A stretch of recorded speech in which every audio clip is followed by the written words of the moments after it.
Hey, Mrparka here to do a review. The movie I'll be reviewing is from Unearthed Films, MVD. Uh, I actually had heard a little bit about this film, not much. That I'm pretty much interested in all Unearthed titles. They're all usually at least worth checking out. And this film is The Scarlet Worm. The title alone caught my attention. And knowing that it was a Western and it was a little different, a little controversial, just a little strange, really interested me. I'm a big fan of Western movies, and a lot of the newer Western movies have been pretty decent.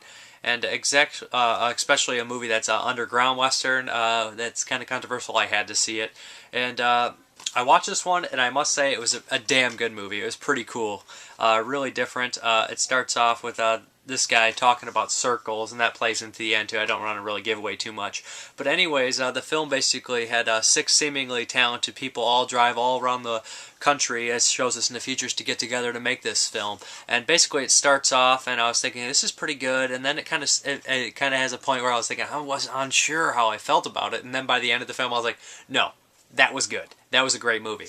And I felt that. My only complaint, one little complaint, sometimes when they have the shootouts, there's a little CGI around the muzzles of the gun, and I thought that was kind of a little cheesy looking, but I understand why it was done. Budget reasons and everything, but they also use squibs, which is practical effects, and those work well. Basically, our lead character here is a muscle enforcer type guy for basically this kind of guy who runs a ranch, who has a whole bunch of kind of cowboys that steal and do things for him. And anyways, he is hired to train this new kid who has tons of potential, but he's rude, he doesn't have any of the actual spirit of killing in him. He's just a mean mother, yeah, with a good shot. And he wants him to train. This guy's also a gentleman, but a killer. Think kind of like Doc Holliday, how he's really polite and classy. And this guy's got a lot of morals, but he's also a stone-cold killer. So you kind of get this really cool character who's always constantly thinking about things and speaking. He's also a very intelligent person who enjoys the arts and stuff like that. He looks at what he's doing as not a job. It is a job to him, but it's also his art. It's also his hobby. It's also some sort of art, like poetry, as he puts it.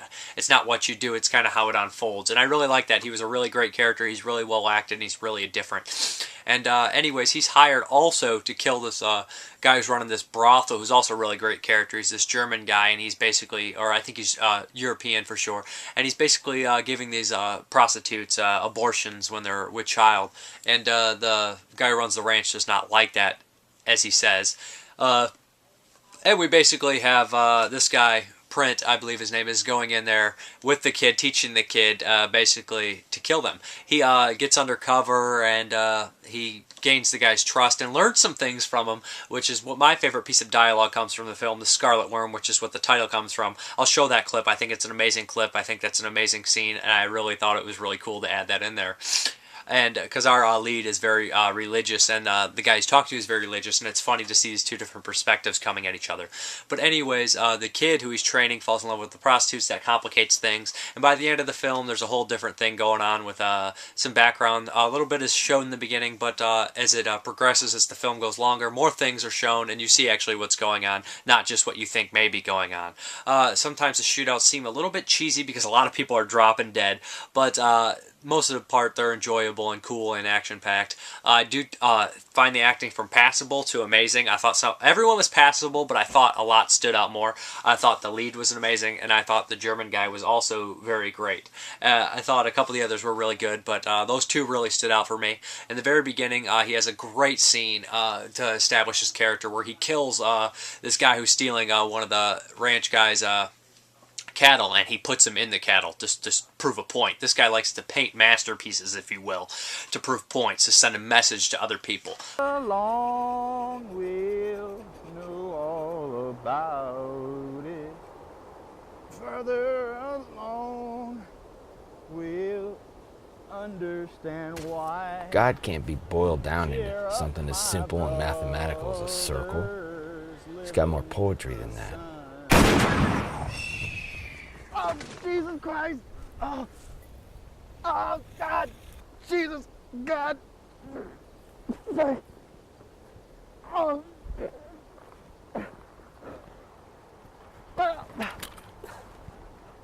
Oh. Is that your cow? Yes! You son of a bitch! What's the brand say? It says B for Bixby. There ain't a Bixby cow for 50 miles. Check it! I ain't gonna check a damn thing. That's Mr. Paul's cow. And you're the boy who's been running around changing all the P's into B's, ain't you? Ain't you? Come on. You can tell me. Ain't good business to be lying when you're about to meet the Lord. Anyway, hey. What outfit you with anyway, huh? You with the Love Cowboys? Huh? Yeah. You are with the Love Cowboys, huh? Come on, just nod yes. Just say, yeah, yeah. See, the thing I don't understand is that why are you butchering them out here in the middle of nowhere? I mean, why don't you just take this whole herd? Unless you were sending a message.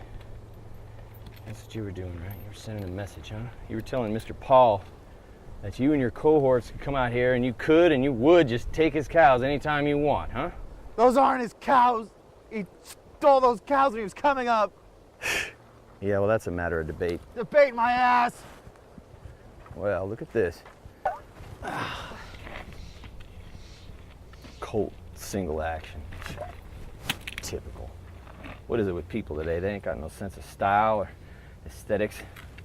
You know, I'm an American at heart, but I see this tide of conformity taking over this country. That's why I got this Smith & Wesson.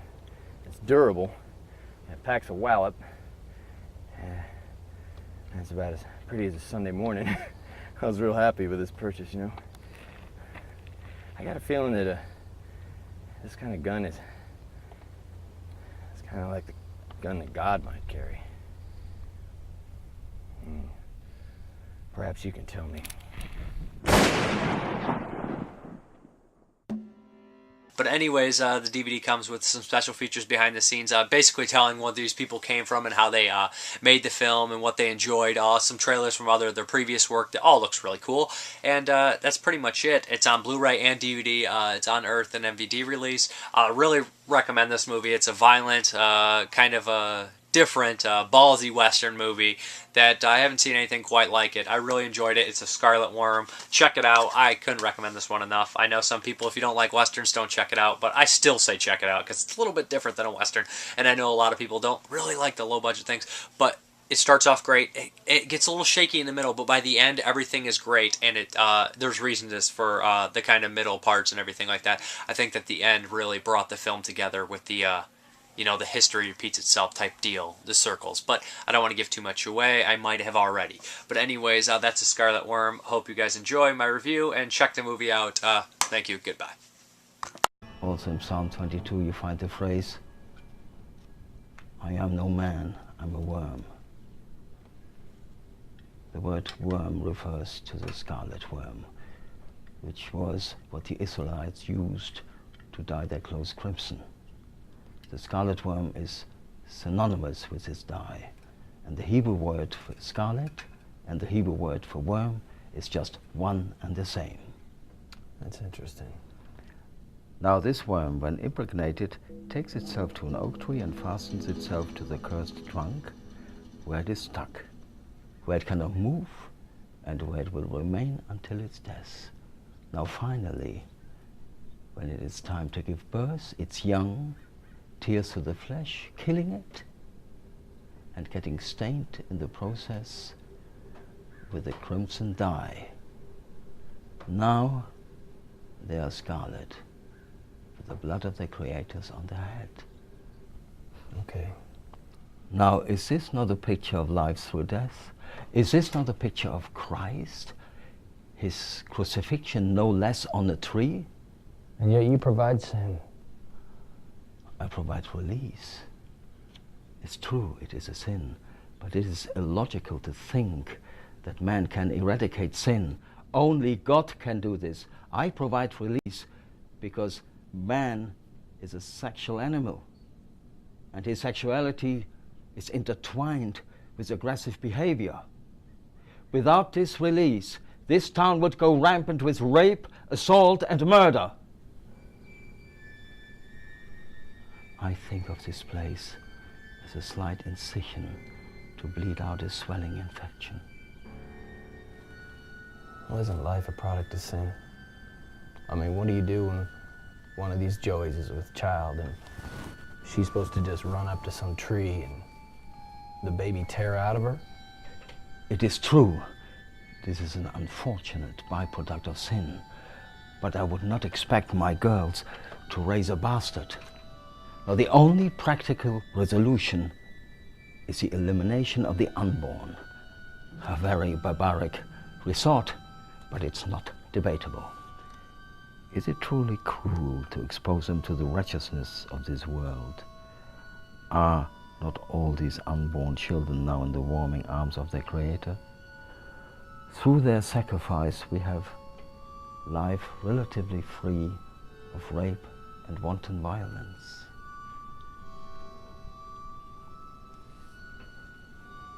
At least to my reasoning. Yeah, it's an interesting thought. Come on. It's time to feed the chickens.